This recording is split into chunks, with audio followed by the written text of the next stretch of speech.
quoi. Ok. Tu prends encore des calls, toi? Ça m'arrive de temps en temps sur tout ce qui est Mastermind Fast and Slow et licence Gold. Ouais. Sur Fast and Slow Bronze, c'est plus moi qui le fais, parce que je suis plus la bonne personne pour le faire. Parce qu'attends, quand ils réservent un appel, ils disent pour lequel ils sont intéressés? Il y a plusieurs funnels différents et il y a plusieurs appels différents en fonction du truc. Ok.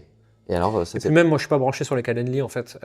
Moi, c'est plutôt Ouais. des gens avec qui je discute sur Instagram, LinkedIn, Facebook, qui m'écrivent et je dis, bah, tu sais quoi, viens, là, j'ai 30 minutes, viens, on en parle. Comme toi et moi. Bah, ouais, Je exactement. t'ai écrit et Tu m'as écrit, on s'est retrouvé en call tout de suite après, et voilà. Et j'ai rejoint. Des fois, ça te manque l'expérience terrain ou t'es bien content de ne pas avoir ça? Je suis toujours sur le terrain. Je discute toujours avec des gens en DM, c'est moi à 80-90%. J'ai toujours des gens en appel. Je suis toujours présent en coaching. Je discute quotidiennement avec mes coachs. Je prends le pouls du marché. C'est juste que la responsabilité de l'opérationnel ne pose plus sur moi. Et ça, non, ça ne me manque pas du tout.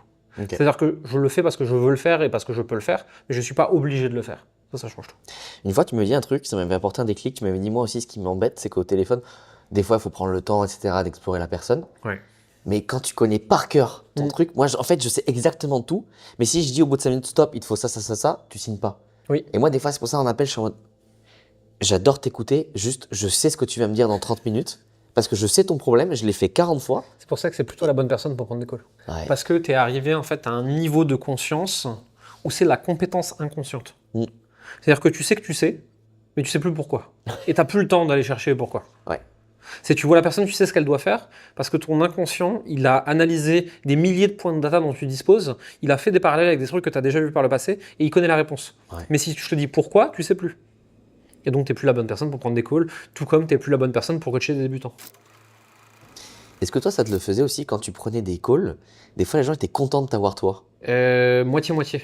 Moi, j'ai la moitié des gens qui sont contents de m'avoir moi et la moitié des gens qui ont peur de moi. Je sais pas pourquoi. Moi, je En suis plus, c'est super sympa, je veux je dire. crois que je suis gentil. Mais il y a des gens qui sont impressionnés et donc qui ont peur de moi parce qu'ils se disent ouais, papy grincheux qui gueule sur Internet toute la journée. En fait, c'est quelqu'un du coup de très agressif. Ok. Non, juste, je suis un papy grincheux dans la vraie vie. Plus je joue le jeu des réseaux sociaux, tu vois. Je suis un râleur en vrai. Ouais, Mais ouais. je ne crois pas être méchant, mais du coup, il y a des gens qui flippent Ok. de me parler. Parce que des fois, c'est un truc, je sais pas, comme je dois avoir une image, comme on entreprend en couple et tout. Des fois, là, c'est arrivé, une fois, un prospect arrive, bah déjà, félicitations pour ton Pax. Bah merci. J'ai écouté le dernier épisode Corps Esprit, il était super. Ok. Pourquoi t'es là? Ouais, alors juste aussi d'ailleurs, une fois, t'avais dit que t'étais italien, et en fait, Ouais, bon, mais c'est une question de cadrage. t'es un influenceur. Ben ouais. Non, mais je raconte ma life aussi, tu vois, donc... C'est ce qu'on appelle les relations parasociales. Ouais, Toi, tu vois cette personne pour la première fois, tu sais pas du tout qui elle est. ouais. Et cette personne, en fait, elle a déjà passé 20, 30, 40 heures avec toi. Elle a peut-être passé plus de temps avec toi qu'avec sa famille et ses amis au cours des 30 derniers jours. Donc, elle a l'impression de te connaître. Et donc, tu es obligé de poser un cadre hyper strict parce que sinon, ça va forcément déborder. Ouais. Et je trouve que, tu vois, ce flou fait que de toute façon, les appels de vente, moi, j'aime pas quand ça démarre comme ça. Parce que après, du coup, tu passes du mec sympa au mec qui est en train de traiter l'objection et qui est en train de, quand même de te rentrer dans le lard si tu es en train d'avoir une incohérence pour toi. Toujours demander la permission. Oui, bien sûr. Mais il y a moi, un truc qui me dérange quand même, tu vois. Si tu as de la vraie compassion, de la vraie empathie et que tu veux vraiment aider la personne à se sortir de sa situation, en fait, tu ne peux que faire ça en la faisant bouger.